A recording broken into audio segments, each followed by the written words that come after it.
49ers took a big bite out of the Big Apple. They take this one 34-24.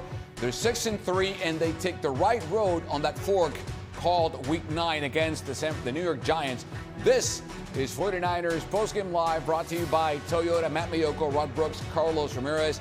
34 points, that's a season high for the offense. Most points since Week 17 last season when they dropped 40-34 against the Lions. The offense did their job, Matt, today. Yeah, no doubt about it. And they set the tone early. You know, the first drive, I talked to Kyle Shanahan last week about the openers, the first 24 plays, 12 pass plays, 12 running plays.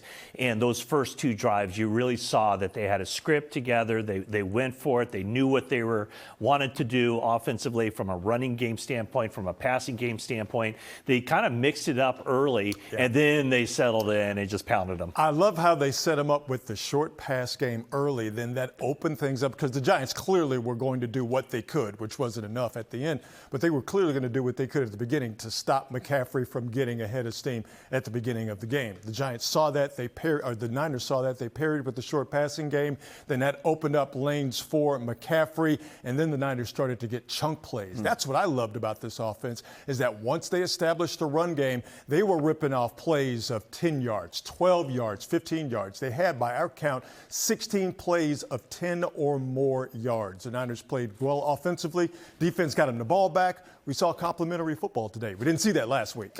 I think this season, for forever, we've looked at the games, Matt, and thought, this is not the physical football brand that the 49ers got used to under Kyle Shanahan. This might be the first really physically imposing outing by the 49ers on the offensive side this year. I think they did it against the Falcons, but they just haven't been able to find that consistency. Dominant, right? Yeah, and it was complimentary football. You know, the way this game started, it looked a lot like it did last week against the Houston Texans, where in this game, the Giants just took the ball down the field without any resistance and scored a touchdown. The difference was the 49ers responded offensively, and then Robert Saleh found the right buttons to push. Right. That defense played very well into the second half. Now we push the right button. We go out to MetLife in New York with our 49ers reporter live on the postgame wrap-up. That's Jennifer Lee Chan. Jen, welcome to the show. What do you make of the run game? What did you see from Christian McCaffrey and Brian Robinson Jr.? I mean, I think having Spencer Burford there at left guard make a huge difference. The way it opened up lanes, I think it helped stabilize the offensive line, and you saw it on the field. I mean, after a tough game in Houston, this offense really got rolling today. This team is next man up mentality. You mentioned Burford. What about Cleveland Farrell and the other pieces that were just debuting today for the 49ers? Yeah, I mean, that was huge. Cleveland Farrell gets his first sack back with the Niners for the second round. Even though Keon White wasn't there on the stat sheet, I mean, he was there pushing the pocket. He was there on the inside. There are a few different things that I wasn't expecting to see today, though. So it was an interesting game by the 49ers. You see the guys coming in behind me. They were all very excited, especially after such a roller coaster first half of the season. Jennifer, final one. We know we'll get more information down the week on Mykel Williams' status. What did you see from him? Any vibe, any energy coming out of that injury from him? Yeah, I was actually right here in the tunnel when he walked by me, and he was very distraught, put his towel on his face, was kind of saying things that I couldn't hear, but very disappointed, I'm sure. This defensive line has been decimated by injuries. Obviously, Keon White added to the mix and Cleveland Farrell, like you said, but they might need another body coming up here on the trade deadline because they have lost so many players. They were lucky to get Jordan Elliott back and Samuel Kawanu back on the field today after being nearly looking like they were going to be out again, but this defensive line is decimated. They're going to need some extra help.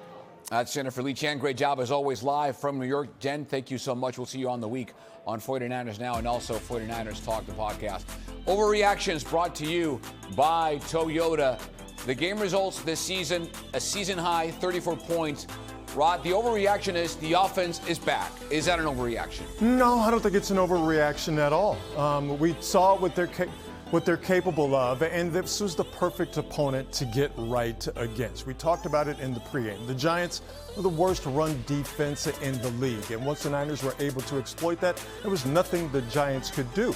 And so with the Niners getting that run game going outside and inside, obviously George Kittle is back. I thought wide receiver play, Juwan Jennings had his best game of the season, and we were talking about this in the green room. Clearly, this is the healthiest that he's been all season. Eventually, you're going to get Ricky Pearsall back, and obviously Brandon Ayuk in the mix as well. So I mean, you could see this thing actually coming in full flower pretty soon. And for you, Matt, you said this game would define what the 49ers are for the season. So what's the overreaction? What are they going forward? I think they're a playoff team. The way they started this season at 3-0, that gives them a lot of runway to be kind of an average team for the final 14 weeks of the season. And right now, it's been a win, a loss, a win, a loss, and it just keep going that way. The 49ers needed to avoid having 2 bad games in a row. They did that, and now they are very much on pace to be a playoff team well into the season in that playoff contention. It makes such a huge difference for the 49ers to be 6-3 going into that game against the Rams as opposed to 5-4. Now, I mean, obviously it's a big game against the Rams, but it's not this like do or die. They need to win it. They probably do need to win if they want to win the NFC West, but there's going to be 3 teams coming out of that division to make the playoffs. And listen, when it comes to this offense, it wasn't that long ago everyone was asking the question rightfully, hey, what's wrong with the rushing game? What's wrong with the running game? Why can't the Niners do what they've been doing for years, which is run the football? They got carried by the pass game, and now with the run game coming into the mix, I mean, teams on the horizon look at the Niners are going, okay, they got this thing figured out. Listen, the 49ers have made several right decisions on the field. This one they made off the field, and it's proving to be the right call on the field. This is the right decision brought to you by Bernardi Zurada. Hiring this guy, bringing in Mac Jones for a 2-year deal as your backup quarterback through 7 games played. The completion percentage, really high, 67%. The passing yards, the yards per attempt, 10-5 touchdown to interception ratio. I dare you find a better backup quarterback in the league playing right now than Mac Jones. There is none. There is none because he started his 7th game for the 49ers. They're 5-2. Show me another quarterback in the league that can keep the team together like Mac Jones did. And you know what? The 49ers hope this is the last time we see Mac Jones. Nothing against him. He did a heck of a job.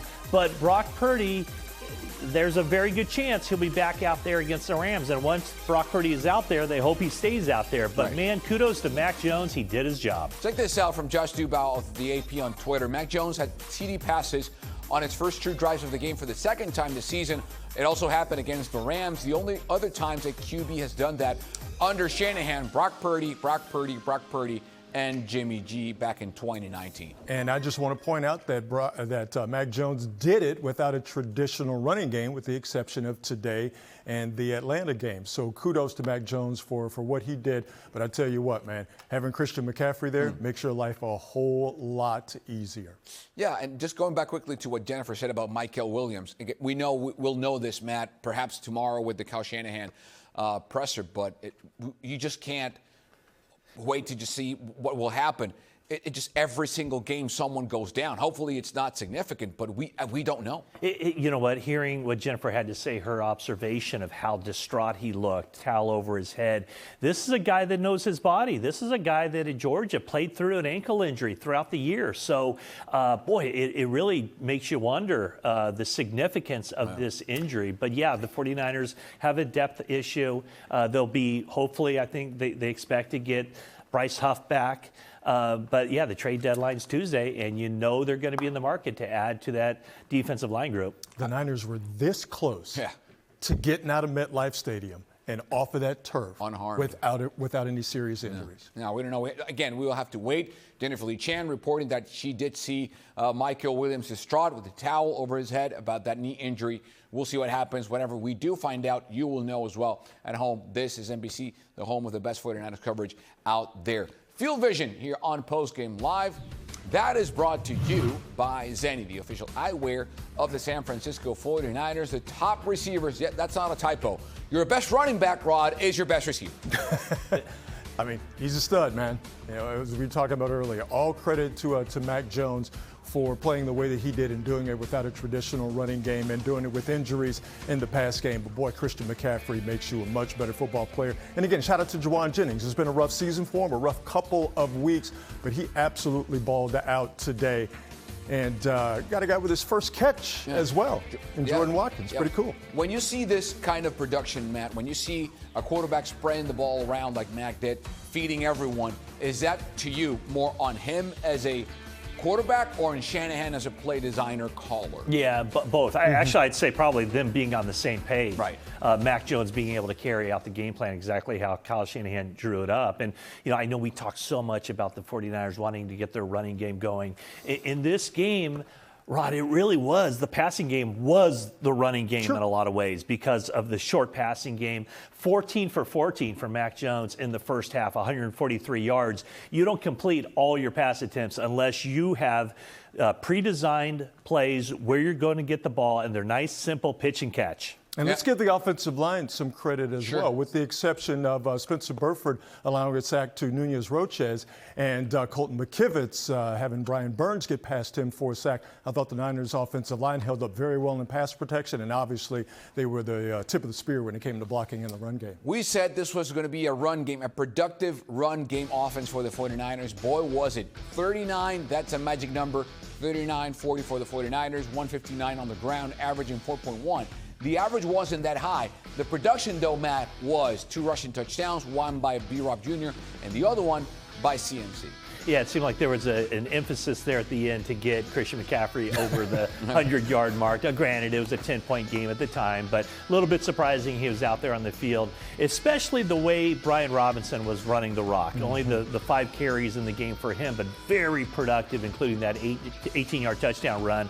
I don't know if that touchdown sealed the deal. I think McCaffrey's touchdown a little bit later did. But, there is that possibility as the season goes on, as Brian Robinson gets more in tune with the offense, to use those guys a little bit more together, not necessarily on the field at the same time.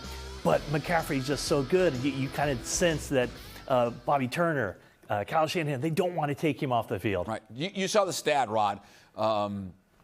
With Marshall Faulk, he is the fastest running back to get to 500 is 1,000 within reach for him. Absolutely. If he stays healthy and then plays the entire 17-game season with the way that he's being used, 100% that's part of the process. All right, let's talk about Brian Robinson Jr. We saw his best offensive game as a 49er today back in New York. Rod, a place he knows well. He was decisive, determined. What did you see from B-Rob Jr.? Well, the first thing I want to point out is the blocking. You saw Kendrick Bourne there on Brian Burns opening up that hole for Brian Robinson. Dominic Cooney right there. Brian Robinson actually getting the job done himself. But what you saw from Robinson is a complimentary piece to Christian McCaffrey. And what have Niner fans wanted for so long in this offense? They wanted somebody to ride with Christian McCaffrey. They wanted some thunder to go along with Christian McCaffrey's lightning. Boy, today, I guarantee you Niner fans are going, okay, if that's a taste of what we can get, let's get some more of that thunder and lightning. Is that something, Matt, you think Shanahan should dial more of? More B-Rob and McCaffrey, more lightning and thunder to use? Well, like I say, it's so difficult to get into a position where you're taking McCaffrey off the field. But I do like that their styles are so different. Mm-hmm. There's no double take, whenever there's a handoff. Who's carrying? Oh, you can tell immediately who's carrying. The battering ram of Brian Robinson. I do think, though, that, to your point, Carlos, there are opportunities to get him out there more. And I think maybe he's earning that based on how he ran today and how successfully he ran today. But here's the trick. When McCaffrey's out there, you don't know if it's going to be a run or if it's going to be a pass. When Brian Robinson Jr. is out there, you know it's going to be a run. So the trick is, we know that, defense knows that, so it's up to the Niners. Well, if they know that's coming, then they're going to actually have to make that pay off. So it's a tricky balance, but you could, the Giants were the perfect team for the Niners to have this type of game that they did on the ground. All right, quick break here on the show. When we come back on the other side, Kyle Shanahan, his presser from New York, plus more reaction, more stats. We're just getting started. This is 49ers Postgame Live, brought to you by Toyota.